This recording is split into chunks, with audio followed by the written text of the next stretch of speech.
Якутский научный центр комплексных медицинских проблем стал одной из самых результативных научных организаций России.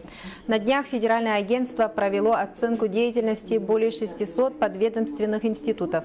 Оценивались лабораторная исследовательская деятельность, научно-интеграционные связи, также кадровый потенциал.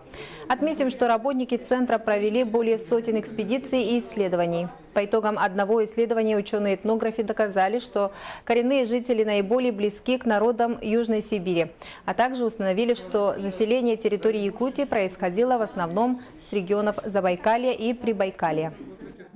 Генетически наши популяции Республики Саха близки к популяциям Южной Сибири и Центральной Азии. И, по сути, наша популяция, наш регион является продолжением Южной Сибири и Центральной Азии. И мы сильно дистанцированы от соседних географических районов, как Чукотка и Камчатка. И еще более сильно дистанцированы от Восточной и Юго-Восточной Азии.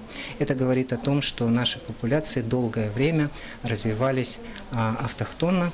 Фактически здесь, на территории республики, и с соседними популяциями большого интенсивного потока генов не было.